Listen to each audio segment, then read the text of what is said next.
Viewer, there's a famous line in the famous Ram Gopal Verma film Satya, where Manoj Bajpayee's iconic character Bhiku Matre is being advised by his lieutenant and asked to calm down because, as he says, ek jayega to sab jayega. That line appears to be echoing through India's power corridors right now as we at India Today keep the spotlight on the Puja Khedkar case. Incremental, careful actions forced singularly by media pressure, mostly from here at India Today. Puja Khedkar's allegedly fraudulent entry into the IAS has fallen apart after relentless coverage by us. She's received marching orders from her current post in Maharashtra that could potentially end with her being dismissed from service. But isn't it odd, viewer, that Puja Khedkar would have gotten away completely scot-free if it wasn't for her own silly VIP arrogance? If she hadn't behaved badly, nobody would have known about her dubious entry into the IAS. As veteran IPS officer Yashovardhan Azad, who has been on this show many times, has said, how is it that Puja Khedkar was never once issued a show cause notice? How is it that nobody in the UPSC, the sacrosanct UPSC, now fully tainted by the Puja affair, didn't order any kind of action? How is it that the Maharashtra government bureaucracy never thought to look into the repeated reminders by the All India Institute of Medical Sciences that Puja Khedkar was suspiciously and repeatedly refusing to appear for medical tests to prove her claimed disabilities?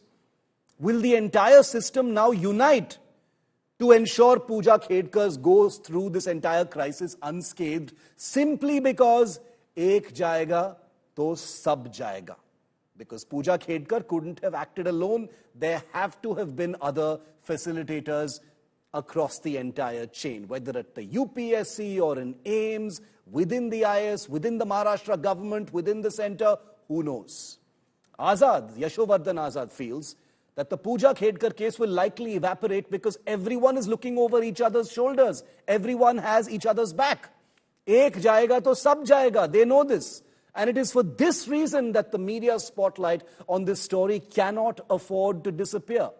If there is an honor code within the civil services that will act to protect its own, then Puja Khedkar, even with all her fraudulent acts allegedly, could theoretically get away scot-free. The idea could be to tire out the media, tire out anchors and journalists like me and the public anger, and then quietly bury the file. Viewer, it is my job to ensure that doesn't happen, but believe me, that is going to be difficult. This apparent honor code within the services manifests in several ways.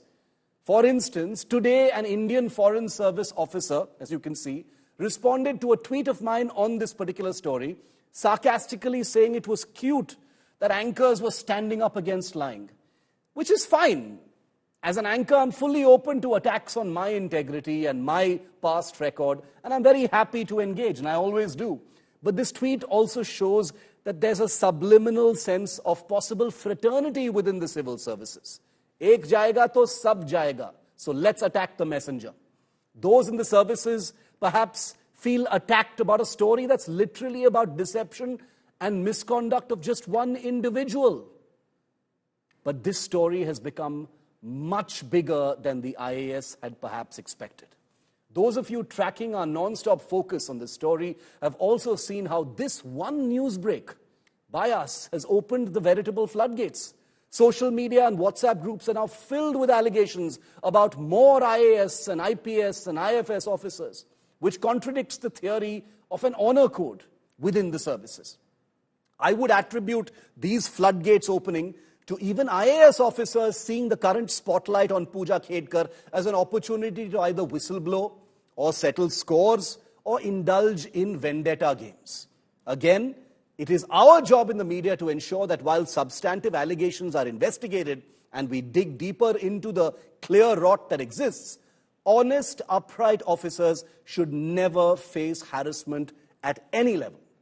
In the blaze of national anger over corruption, as students feel the heat and feel the fury and frustration over seeing a place for them being taken over by someone who has indulged in such brazen alleged misconduct, the unfairness in the IAS becomes the face of the story. But we must remind ourselves that there are thousands of IAS officers out there who've earned their positions, used appropriate and deserving concessions within the rules, and are dispensing their duties with integrity and talent. It is my belief that this is the overwhelming majority in the IAS and all the other services.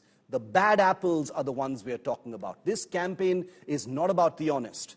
It's about the bad apples. This is about those who give the honest IAS officers a bad name.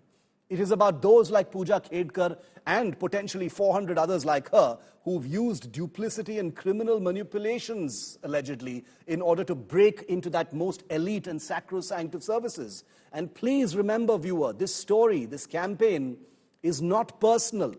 Puja Khedkar could literally be any other officer.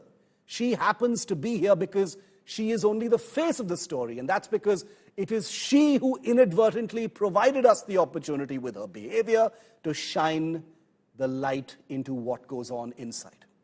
And that's precisely what I am doing right now.